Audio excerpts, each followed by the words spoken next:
Wenn du noch nicht weißt, worauf du bei deinem ersten Team in EA Sports FC 24 achten sollst, damit dir der Start gelingt, dann bleib unbedingt dran, denn ich teile mit dir meine Erfahrungen, was wichtig ist beim ersten Team, worauf du achten solltest und was du auf keinen Fall machen solltest. Noch ein wichtiger Hinweis, dieses Video bezieht sich wirklich nur auf das erste Team in EA Sports FC 24 und wenn du weitere Tipps und Tricks für den perfekten Start in EA Sports FC 24 haben willst, dann schau dir auf jeden Fall diese Playlist an, denn dort werden auch noch andere Möglichkeiten dargestellt, wie du einen perfekten Start in EA Sports FC 24 schaffst. Schau unbedingt dieses Video bis zum Ende, damit dir der perfekte Start gelingen kann. Falls ihr neu auf dem Kanal sein solltet, dann abonniert den Kanal, aktiviert die Glocke, erlaubt alle Benachrichtigungen, damit ihr kein Video mehr von mir verpasst und klickt auf den Like-Button, wenn es euch gefällt. Den ersten Tipp, den ich dir geben kann, ist, wenn EA sozusagen vor dem Release immer die Top 100 Karten bzw. Top 100 Rating-Karten vorstellt, dann kannst du dort schon mal ein Auge drauf werfen und zwar wahrscheinlich eher auf die hinteren Positionen, also ab so Position 50 bis 100, denn dort sind teilweise so 83, 84er Karten am Start und zwar aus kleineren Ligen wie zum Beispiel die niederländische Liga, die portugiesische Liga oder auch die Super League und dort schau dir auf jeden Fall die Werte an, natürlich bei Offensivspielern Pace, Schuss, Dribbling, bei Mittelfeldspielern generell so Allrounder-Karten und bei Verteidigern natürlich Pace, Defensive und physisch. Und wenn diese Werte so um die 80 liegen für den Start, ist es ziemlich gut und diese Spieler könntest du auf jeden Fall schon mal im Hinterkopf behalten, die aus kleineren Ligern sind, aber trotzdem solide Werte haben, denn diese könnten für das erste Team extrem gut nutzbar sein. Wenn dir der Content bisher gefällt, dann rate ich dir unbedingt, zu meinen Livestreams vorbeizuschauen. Die Streamzeiten findet ihr immer auf dem Community-Tab oder auf dem Discord-Kanal. Ich freue mich, wenn ihr dazu stoßt. Und jetzt geht's weiter mit dem Video. Denn der erste große Tipp für dein erstes Team ist wirklich, achte wirklich auf Spieler, die aus kleineren Ligen sind. Und was sich bewährt hat, ist wirklich die Eredivisie, die niederländische Liga, die Liga NOS, die portugiesische Liga und auch die Super League, die türkische Liga. Denn dort gibt es meistens Karten, die schon sehr gut spielbar sind für den Anfang, weil da noch die meisten Spieler ungefähr alle auf einem Level sind und du halt 80 bis 83 Karten auch noch relativ günstig bekommst. Und warum ich vor allem diese kleineren Ligen sage, zeige ich dir jetzt, was dadurch dieser crazy Unterschied am Anfang ist. Denn wenn wir jetzt mal hier schauen, ich habe hier mal einen Gakpo rausgesucht, der hat am Anfang natürlich von FIFA 23 noch bei PSV gespielt, also in der niederländischen Liga. Später ist er ja dann zu Liverpool gewechselt, aber da ist es so, wenn wir mal auf den Chart schauen, dass hier am 27., das müsst ihr auch noch beachten, FIFA 23 war am 27. November Early Access. Also dort sind sozusagen die ersten Spieler ins Spiel reingekommen und dadurch wurden schon Packs und Co. gezogen. Und es ist immer so, wenn Early Access kommt oder gelauncht wird, dass dann die Preise meistens nochmal nach oben schießen für einen kurzen Zeitpunkt und einen Tag später, denn weil viele Packs gezogen haben, wird meistens eine Art erster Marktcrash eingeleitet, weil mehr und mehr Spieler auf den Markt kommen und deswegen die Leute sich immer weiter unterbieten und die Preise deswegen sinken. Und dann gehen wir auch zum Freitag, den 30. September, das war der offizielle Release von FIFA 23 letztes Jahr. Und da seht ihr, dass der Preis jetzt schon auf 1600, 1700 runtergegangen ist.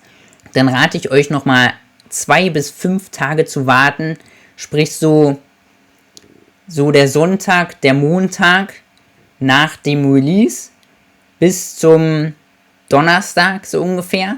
Also grob eine Woche nach Release solltet ihr eure Spieler kaufen, gefühlt, weil dort der Preis meistens sich relativ niedrig eingependelt hat. Das heißt, wie gesagt, der ist so bei 1000 Münzen, 1200 Münzen bei Gakpo gewesen und das ist an sich schon ein gutes Ding, weil vor allem auch bei den kleineren Ligen meistens dieser Preis sich jetzt nicht mehr so drastisch verändern wird, was aber bei den größeren Ligen deutlich der Fall ist, sodass ihr, wenn ihr das erste Team aufbaut, oft habt ihr nämlich das Problem, wenn ihr Spieler aus den größeren Ligen direkt im ersten Team kauft, dass das eine Woche, 2 Wochen später nach Release die nochmal hardcore fallen werden und ihr teilweise 10.000 bis 20.000 Münzen dann Verlust machen würdet. Deswegen rate ich euch auch, das erste Team und das zweite Team eventuell aus kleineren Ligen zu holen, weil ihr dadurch dann auch maximal 200, 300 Münzen Verlust macht, eventuell sogar Plus und Minus rauskommt, was natürlich der Vorteil daran ist, dass ihr nicht so viel Verlust direkt am Anfang macht, wenn ihr euer Team für die erste, zweite Weekend League zusammenstellt. Denn wenn wir es nämlich vergleichen mit einem Ousmane Dembélé, wir haben jetzt sozusagen Top 5 Liga, La Liga und hat ungefähr die gleichen Werte wie auch ein Gakpo, natürlich ein bisschen Pace mehr, ein bisschen Dribbling mehr, aber dafür weniger Schuss, also ungefähr gleich und das Rating ist auch gleich mit einer 83. Aber der große Unterschied seht ihr direkt hier im Vergleich zu Gakpo. Wir schauen wieder auf den 27. 27. Es ist Early Access und beachtet, dass dieses Jahr natürlich bei EAFC schon 7 Tage früher der Early Access ist, das heißt am 22. September und nutzt auch unbedingt die Web-App-Phase. Dazu werde ich auch noch ein Video machen, die ist essentiell notwendig und wichtig, um euch erfolgreich für den Start in EA Sports FC 24 vorzubereiten. Die Web-App kommt meistens so 7 bis 9 Tage vor Release, also so 1,5 Wochen vor Release. Da solltet ihr auf jeden Fall reinstarten, weil das ein enormer Vorteil sein kann. Und wie gesagt, hier damals Early Access am 27.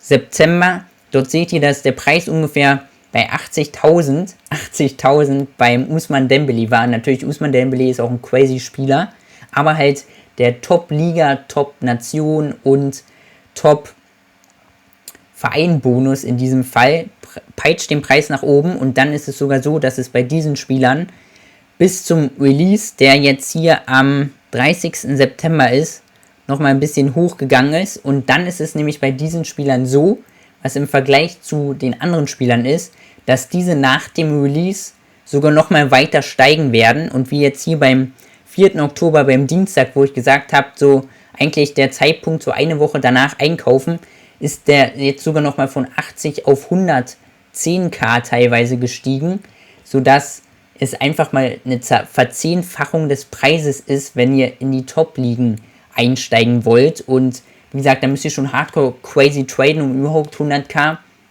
nach einer Woche zu haben. Und dann wäre es auch nur ein Spieler, den ihr für euer Team hättet. Und deswegen rate ich euch, in kleinere Ligen zu gehen, weil da könnt ihr, wie gesagt, das 10-fache am Preis sparen, im Gegensatz zu einer Top-Liga. Und dann ist es bei Top-Ligen auch so, dass die zwar danach auch ein bisschen weiter sinken, aber jetzt nicht so krass. Und das halt, wie gesagt, so ungefähr bis Anfang November, Ende Oktober, Anfang November, die sich so in einem kaufbaren Rahmen bewegen. Also ungefähr 1 Monat brauchen, um ein kleineres Niveau zu erhalten. Und da könnt ihr dann eventuell auf Top liegen und euer Team dadurch hin verbessern. Noch ein kleiner Hinweis zwischendurch. Wenn du Lust hast, dich zu FIFA oder anderen Themen in der Community auszutauschen, dann komm unbedingt in den New Age Discord-Server.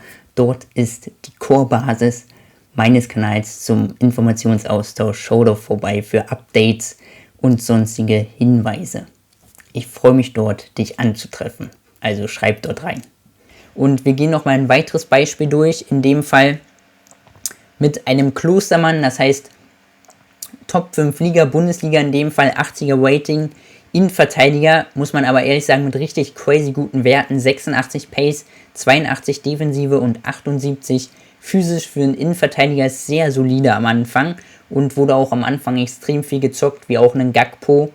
Da war es nämlich so, dass dieser Typ zu Early Access so 15 bis 18.000 wert war, dann am Release ein bisschen gesunken ist auf 12 bis 15.000, weil ab Release müsst ihr natürlich merken, kommen noch mehr Leute dazu, noch mehr Packs werden gezogen, noch mehr Spieler kommen auf den Transfermarkt und desto mehr Angebot da ist, aber gleichbleibende oder weniger Nachfrage, desto mehr unterbieten sich die Leute, damit sie ihre Spieler loswerden und deswegen sinkt der Preis. Und da könnt ihr dann auch sehen, dass dann so Top-Liga auch ungefähr 1,5 Wochen gebraucht hat, damit diese weiter nach unten gehen. Und wenn wir uns im Vergleich dazu diesen Lucas Verissimo, diesmal portugiesische Liga, also nicht so eine bekannte Liga, gleiches Rating, 81 Pace, 80 Defensive, 81 Physis, auch extrem starker Spieler für den Start, grundsolide Werte. Und da schauen wir uns das gleich mal an, im Vergleich zu einem Klostermann. Wie gesagt, wir schauen uns nochmal an. Hier, Early Access. Und die Sache ist, beim Early Access war der Typ sogar nur 1.500 bis 2.300 Münzen wert. Und dann gehen wir weiter zum Release. Und am Release-Tag war der sogar nur noch 1.500 wert.